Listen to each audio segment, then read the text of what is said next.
There is a question that keeps some of the world's most brilliant physicists, philosophers, and computer scientists awake at night. Not a question about dark matter, not a question about black holes, or the edge of the universe, or the mystery of dark energy, though all of those are deeply unsettling in their own right. This question is stranger, more personal, more destabilizing. It goes like this: what if none of this is real? Not in the poetic sense, not as a metaphor about meaning or purpose or the nature of human perception. Literally, physically, mathematically. What if the chair you're sitting in right now, the weight of it, the texture, the subtle creak when you shift your weight, is not matter, not atoms, not electrons orbiting nuclei, but data?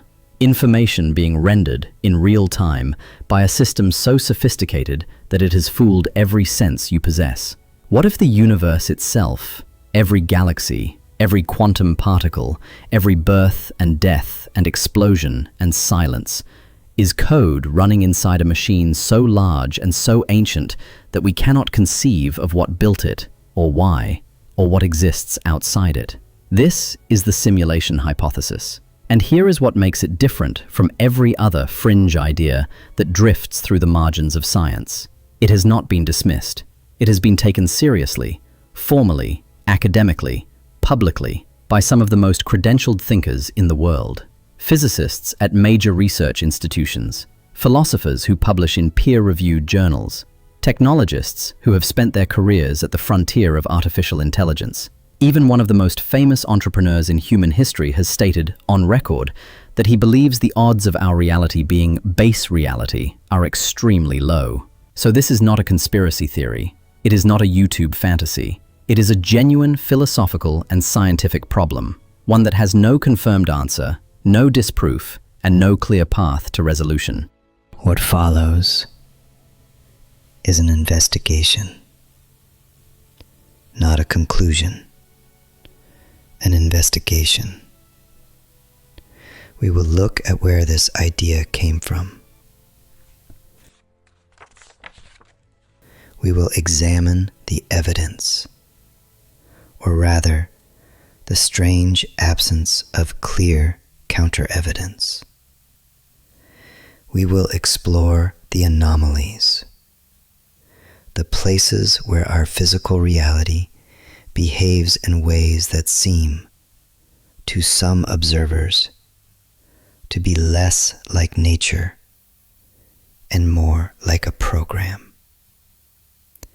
We will look at the theories that have emerged and the rational objections to those theories. And we will sit at the end with the only honest conclusion available to us. We do not know.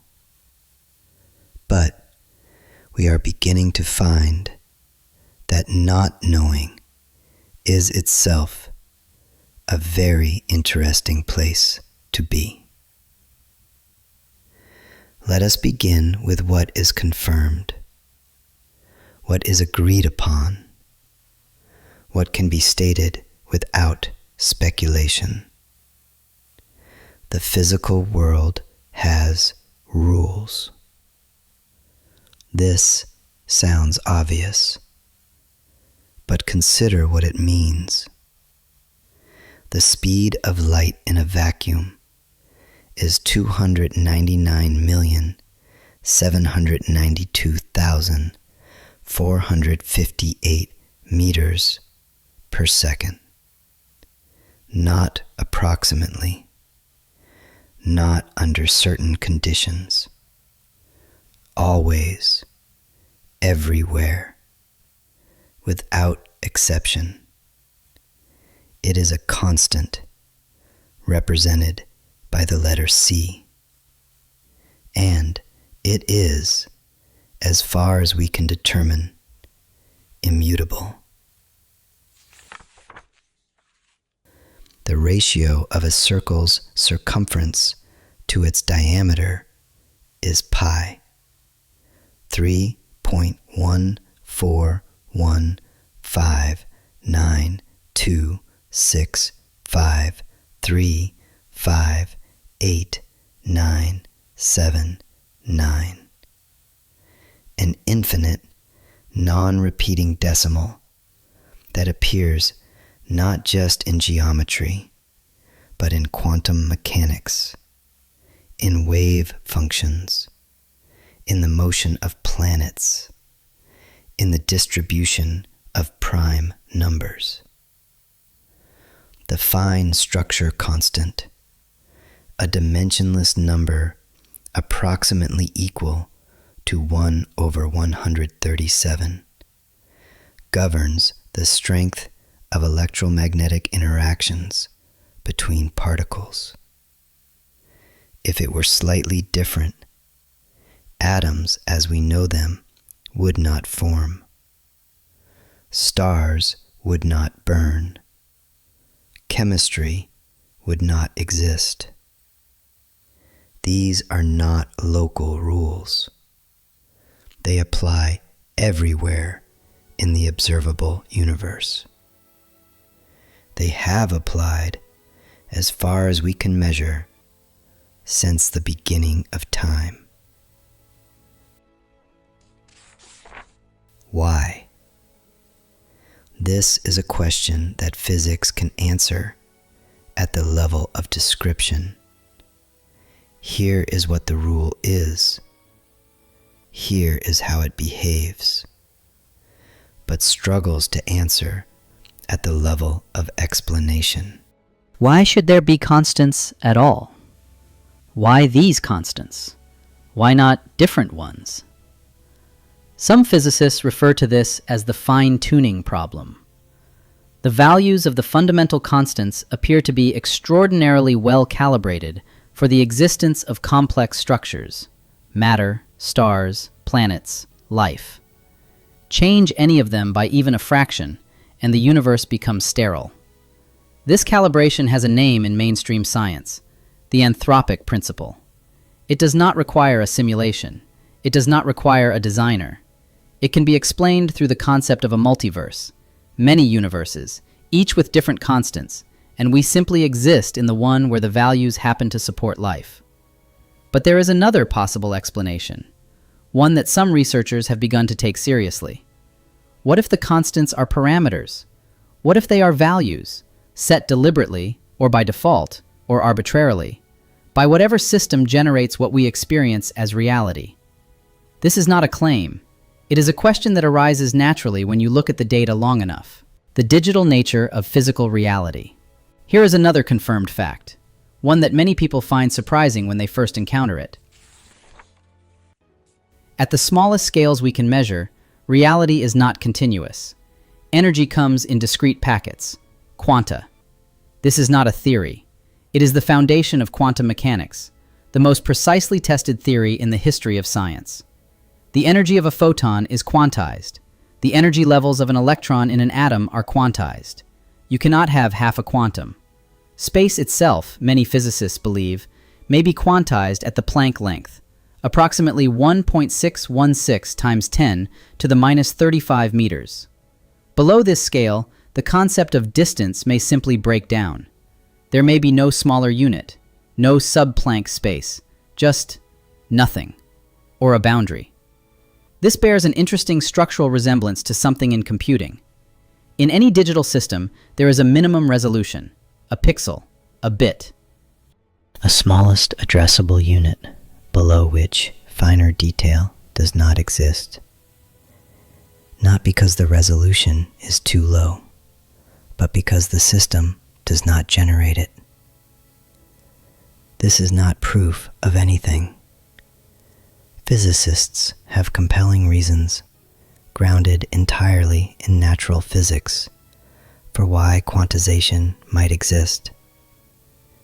But the structural parallel is noted, and it is noted often enough that it has become part of the serious literature on this subject. The speed of light as a processing limit. In computing, information takes time to travel. A signal moving through a wire, a processor executing an instruction, a packet crossing a network. All of these have latency. There is no instantaneous transmission of information.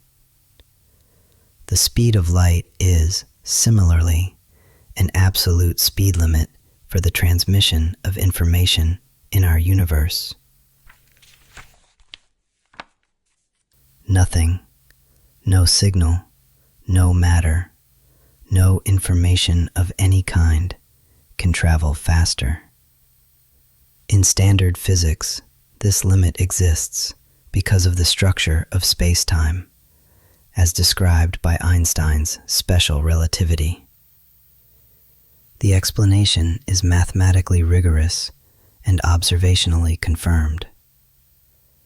But the question some researchers have begun asking is this: if you were designing a simulated universe, what would you put in place to prevent contradictions from arising when information is transmitted faster than the system can process it?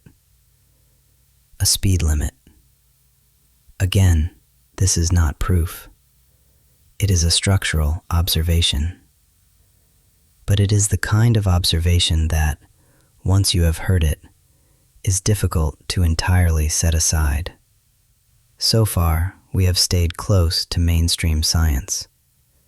Now we move into territory that is less settled, the anomalies.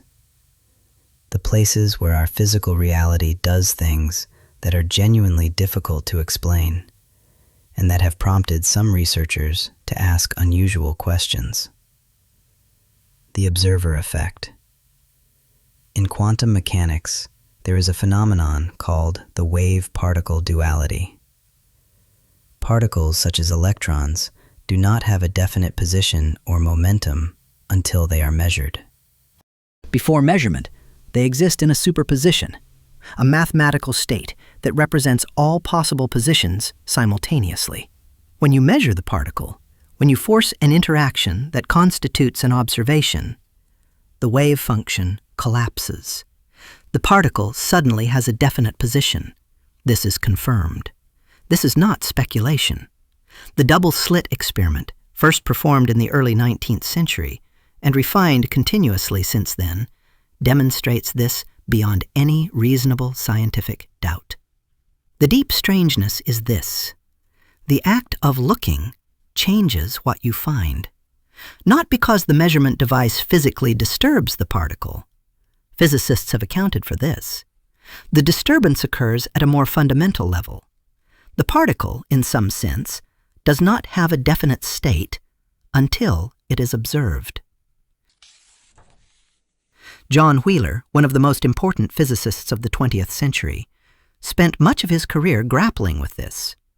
He proposed something he called the participatory universe.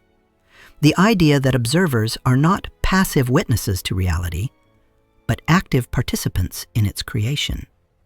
In his formulation, the universe cannot exist in a fully determined sense without observers to collapse its quantum states. This is a mainstream view. It is debated, but it is not fringe. What some simulation theorists note is this: if you were designing a simulated universe, it would be computationally expensive to render the full detail of every particle in every corner of the universe at all times. An efficient system would only render the parts being observed.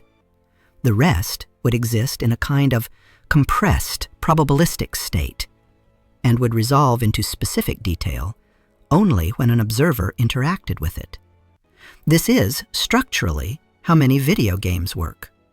Objects outside the player's field of view are not rendered at full detail. Only what is being seen is fully processed. Again, there are rigorous physical explanations for the observer effect that have nothing to do with computation. But the parallel has been noticed. It has been written about. It has been taken seriously. The maximum information density. In 1972, physicist Jacob Bekenstein proposed a limit on the amount of information that can be stored in any given region of space. This is known as the Bekenstein bound. The key insight is that the maximum information content of a region of space is proportional not to its volume, but to its surface area. This is deeply counterintuitive. We would expect a larger volume to contain more information, but the mathematics, confirmed and extended by Stephen Hawking, Leonard Susskind, and others, suggests that information is fundamentally two-dimensional, projected from the surface of a region into the interior. This is known as the holographic principle. It is not a metaphor. It is a mathematical result derived from the study of black holes and quantum gravity. What some researchers observe is this. The holographic principle resembles, at a structural level, the way information is stored and projected in digital systems. A hologram encodes three-dimensional information on a two-dimensional surface. The universe, according to the holographic principle, may do something analogous. This is noted. This is discussed in peer-reviewed physics literature. It is not proof of simulation, but it is an anomaly, a feature of our reality that does not obviously follow from our intuitions about how a natural universe should work. The pixelation experiments. In 2012, a group of physicists at the University of Bonn, led by Silas Bean, published a paper in the journal Physical Review Letters. The paper asked a specific question. If the universe were being run on a discrete computational lattice, a grid, would there be any observable consequences? Their answer was yes. They identified a specific prediction, cosmic rays, which are high-energy particles arriving from deep space, would show an energy cutoff at the scale of the lattice spacing. The highest energy cosmic rays would be deflected along the axes of the lattice, creating a small but detectable anisotropy, a directional bias in their arrival patterns. This is, in principle, testable. There is currently no confirmed evidence that this anisotropy exists, but the fact that the prediction was made, that the question could be posed scientifically with a testable consequence, is itself remarkable. It means the simulation hypothesis has at least partially crossed the threshold from philosophy into physics. Now we arrive at the theories themselves, the frameworks people have built to explain, or at least organize, these observations and questions. The Bostrom trilemma. In 2003, philosopher Nick Bostrom at the University of Oxford published a paper titled, "Are You Living in a Computer Simulation?" It appeared in the Philosophical Quarterly, a peer-reviewed academic journal, and it changed the conversation permanently. Bostrom did not argue that we are in a simulation. He argued something more subtle, that at least one of three things must be true. The first option, almost all civilizations at our level of technological development go extinct before they reach the ability to run detailed simulations of minds. The second option, civilizations that do reach that ability choose, for whatever reason, not to run simulations of conscious minds. They have the power, but they do not use it. The third option, we are almost certainly living in a simulation. His logic runs as follows. If civilizations can run simulations, and if they choose to do so, then the number of simulated minds would quickly and massively outnumber the number of biological minds. There would be billions of simulations for every base reality. And if you are a mind, if you are conscious and thinking, the probability that you are in base reality is astronomically small. Most minds are simulated. Therefore, most likely, you are. The argument is probabilistic. It makes assumptions about whether consciousness can be simulated, about whether future civilizations would run such simulations, about whether the number of simulations would be large. These assumptions can be challenged. The argument has been challenged extensively in the academic literature, but the framework has proven remarkably durable. it has not been demolished.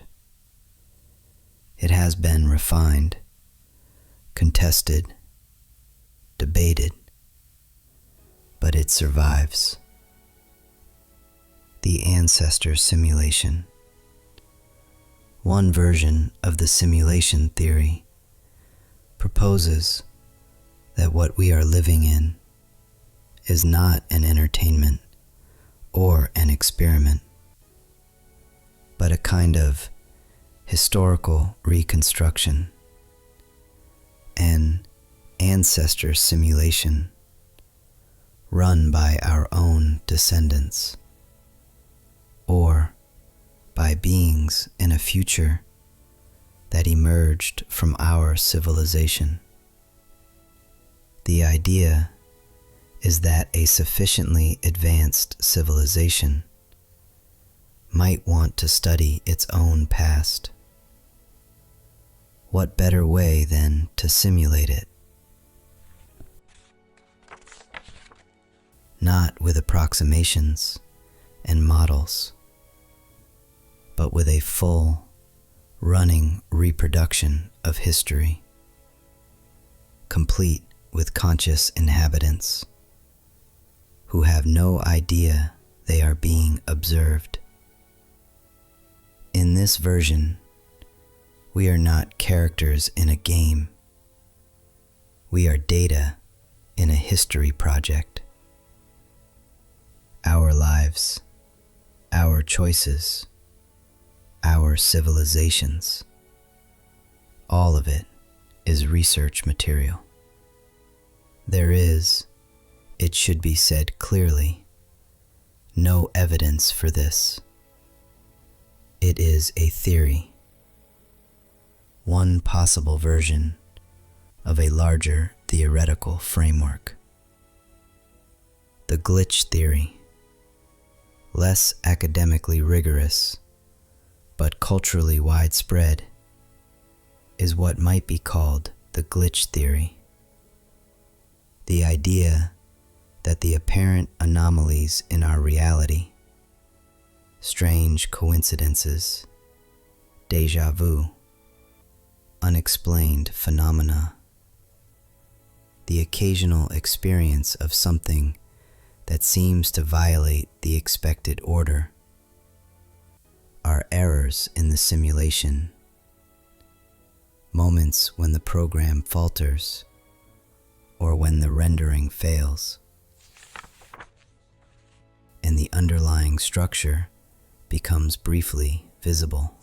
The 1999 film The Matrix popularized this idea.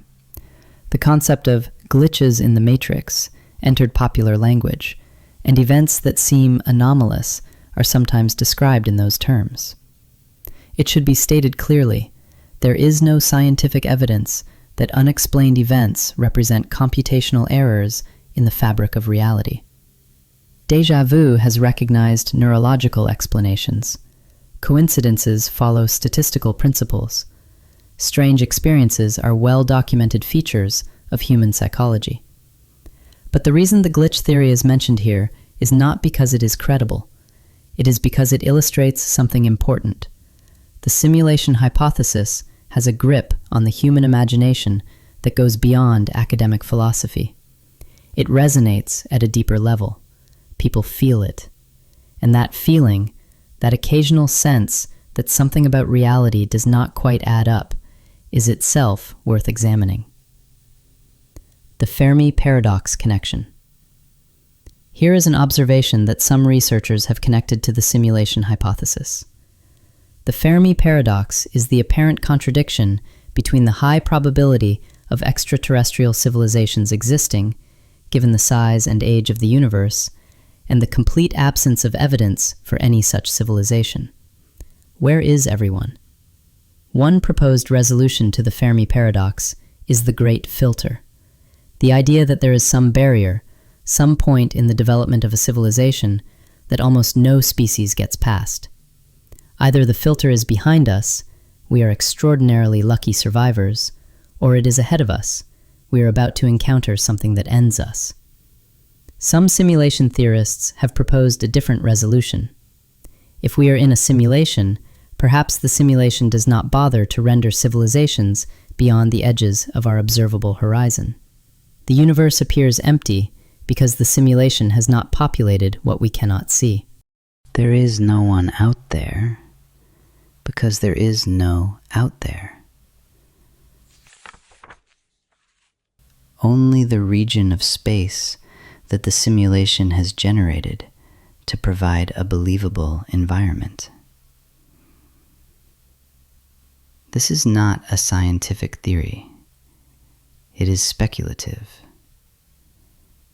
But it connects two of the deepest puzzles in contemporary science in a way that is, at minimum, intellectually interesting. The many simulations problem. If the simulation hypothesis is correct, it raises an immediate and recursive question. Is the civilization running our simulation also in a simulation? And the civilization running that simulation? And so on? This is sometimes called the simulation regress. It raises the question of what lies at the base, the basement reality that is not itself simulated. Some argue that a true basement reality must exist. Others argue that the regress raises such serious logical problems that it undermines the hypothesis itself.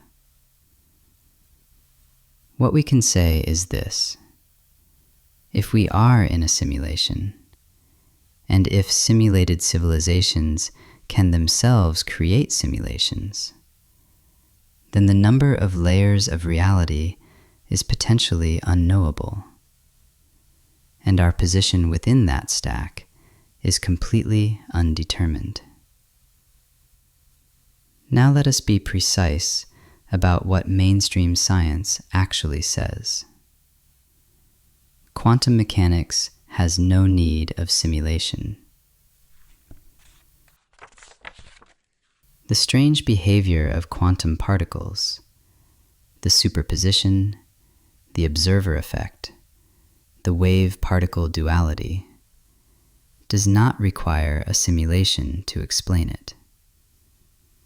Quantum mechanics is extraordinarily well tested, and it makes predictions that agree with experiment to an accuracy of better than 1 part in a trillion. These predictions do not assume anything about computation. They emerge from the mathematical structure of the theory. The Copenhagen interpretation, the standard view, holds that quantum states do not have definite values until measured, and that this is a fundamental feature of nature, not a limitation of our knowledge. There is no underlying real state being computed. There is just the wave function and its collapse upon measurement. The many worlds interpretation goes further. It says the wave function never collapses. Every possible outcome occurs in separate, branching universes. This does not require a simulator. It is a natural consequence of taking quantum mechanics entirely seriously. The fine-tuning problem has other explanations. The extraordinarily precise calibration of physical constants does not require a designer or a programmer.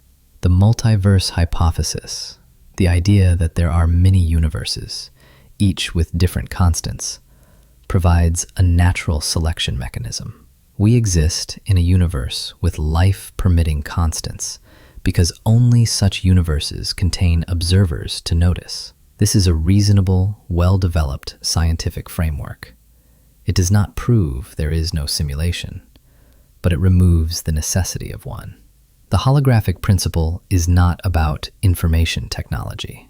The Bekenstein bound and the holographic principle are results from theoretical physics, specifically from the study of black hole thermodynamics and quantum gravity. They say something deep and profound about the nature of information in the physical world. But they do not say anything about computers. The word information in physics does not mean what it means in technology. The structural parallel is interesting, but parallelism is not identity. The computational argument has limits. Even if we accept that a simulation is theoretically possible, that a sufficiently advanced civilization could simulate a universe with conscious inhabitants, there are serious objections. First, we do not know that consciousness can be computationally simulated. This is one of the deepest open questions in philosophy and neuroscience. If it cannot, the simulation hypothesis fails at the most fundamental level. Second, even granting that it could, the computational resources required to simulate a universe at the quantum level are, by some estimates, impossible to provide. Not just very large, structurally impossible, because simulating quantum systems requires exponential resources. The number of quantum states in the observable universe is so astronomical that no physical system within the universe could simulate it. Unless, of course, the simulator doesn't simulate everything. Unless it uses shortcuts, compression, approximation, on-demand rendering. But then the question is, would those shortcuts leave detectable artifacts? And if so, what would they look like? This is again where the Bean experiment becomes relevant. It is a serious attempt to look for exactly those artifacts.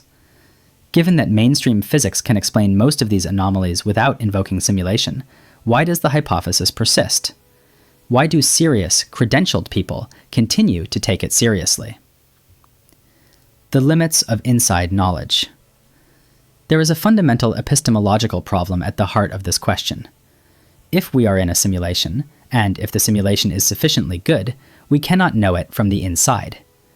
Every tool we use to study reality is part of reality.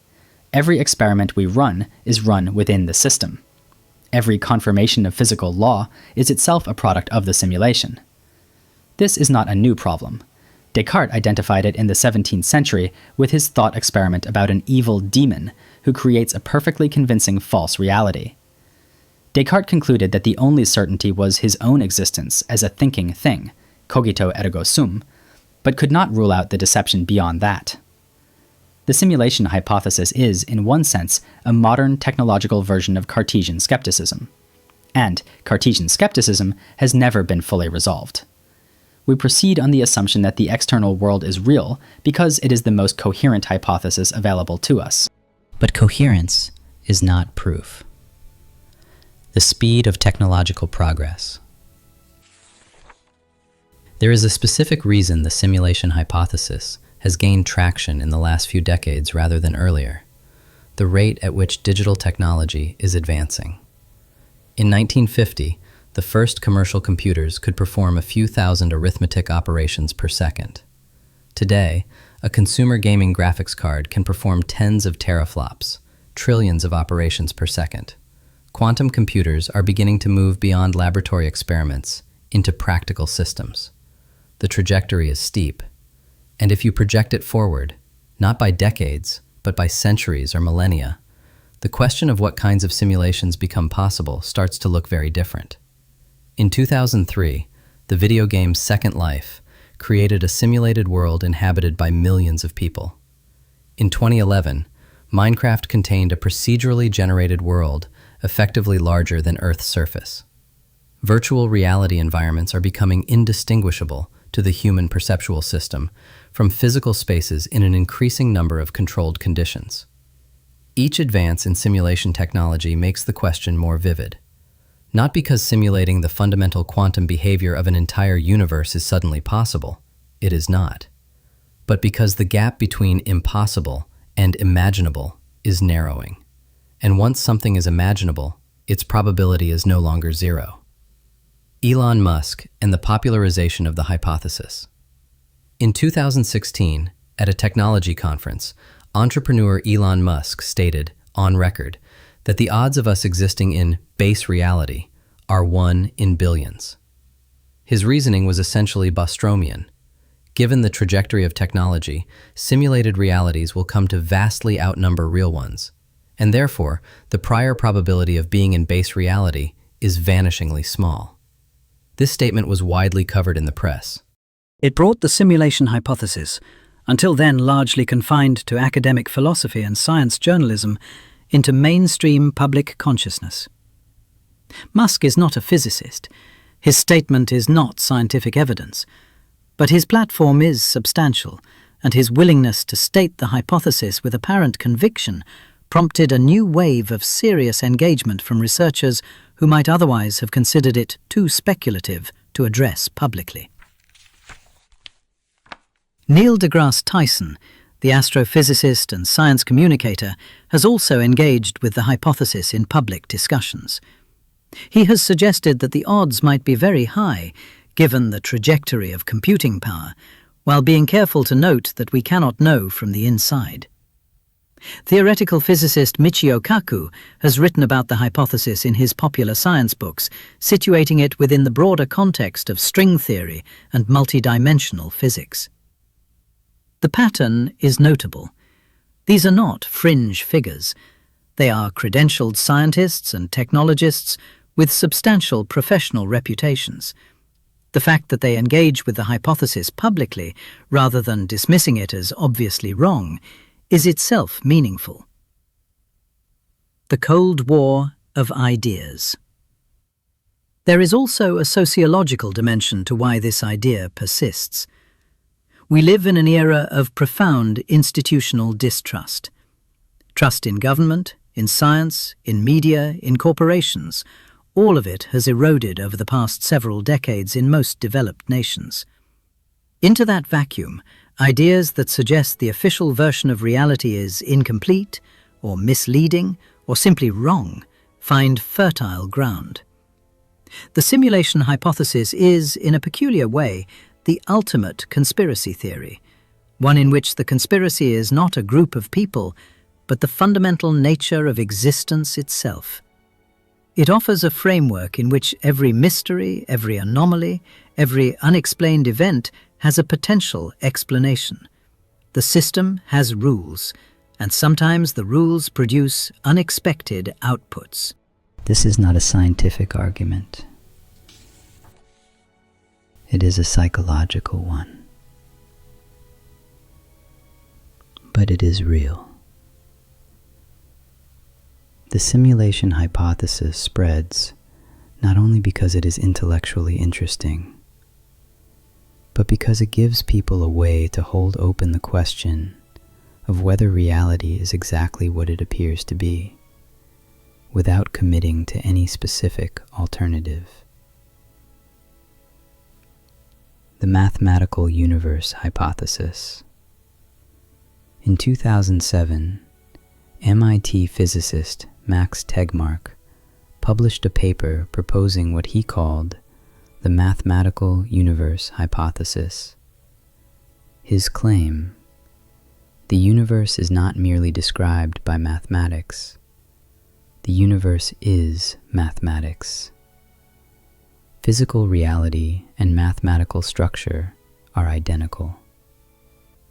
Tegmark's proposal is controversial within physics, but it is published in serious journals and has been engaged with seriously by professional philosophers and physicists.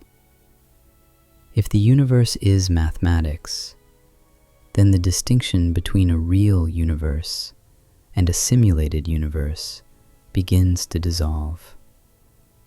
Both would be mathematical structures. Both would, in some sense, have equal ontological status. The question of which is really real becomes harder to pose.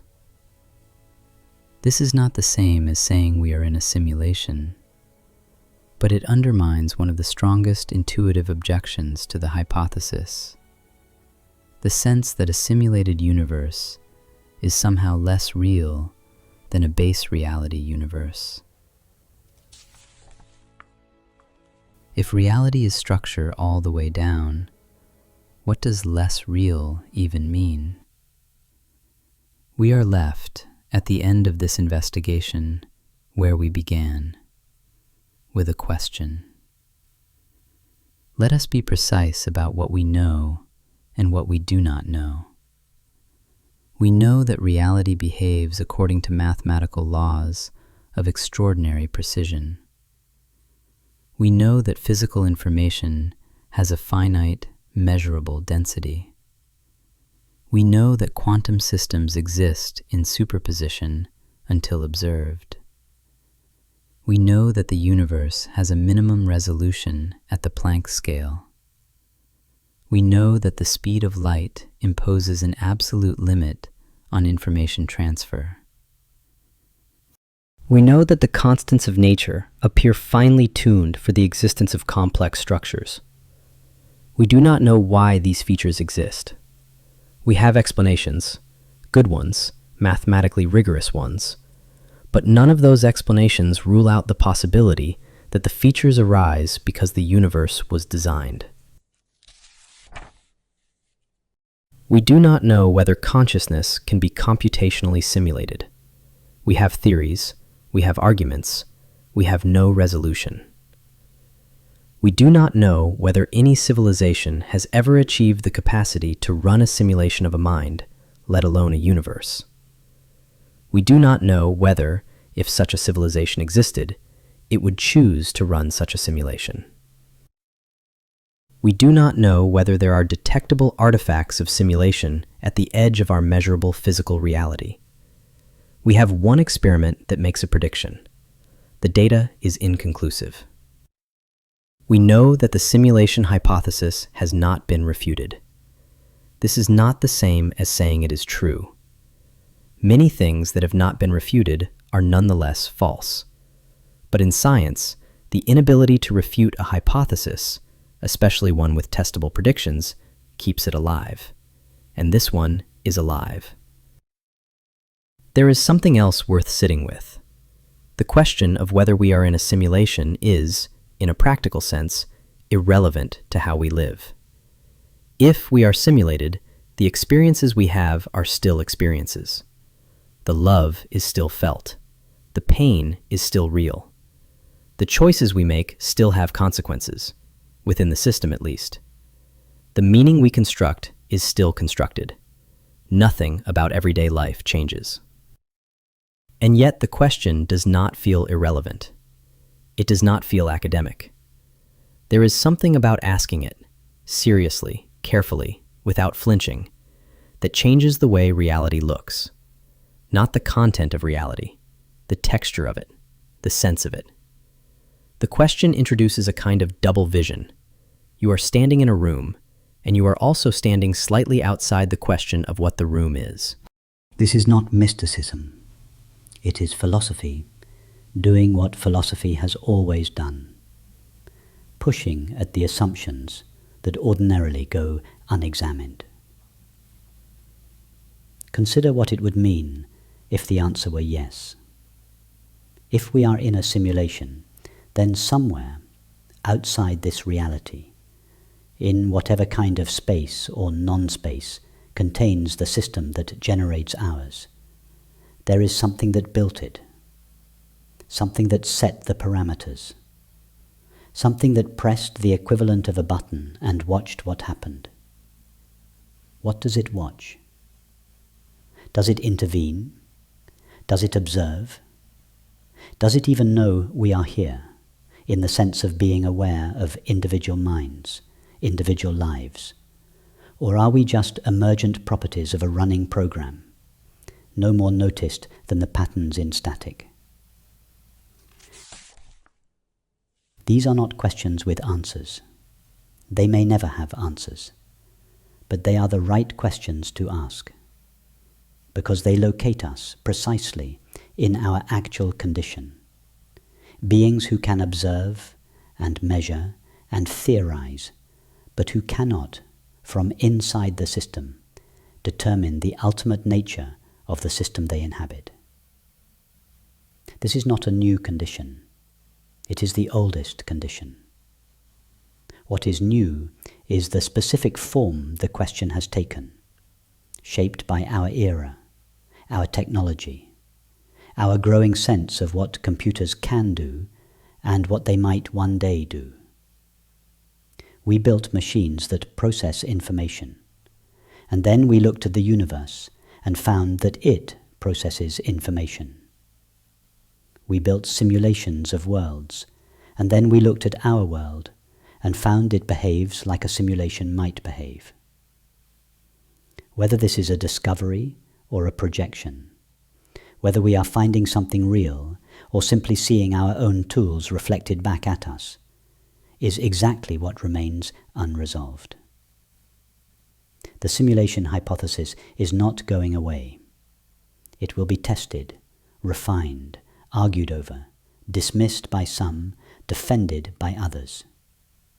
New physics may eventually rule it out or confirm it. Some future experiment may detect the lattice, or it may not. What we are left with, honestly, soberly, is a universe that does not come with an explanation of itself. A universe that presents its laws without a cover letter, that runs its constants without commentary, that allows us to measure it with extraordinary precision while remaining, at its deepest level, genuinely, stubbornly mysterious. And that mystery, the gap between what we can measure and what we can know, is where the simulation hypothesis lives. Not in the fringes, not in the darkness, right at the edge of our best understanding of everything. So what is really going on? Is there a system beyond the one we inhabit? Is there a mind that built the parameters? Is the fine structure constant a constant of nature, or a setting in a configuration file somewhere above us? The honest answer, the only defensible answer, is that we do not know. And perhaps more interestingly, we are not yet sure how we would know. The question remains. What you do with it is up to you.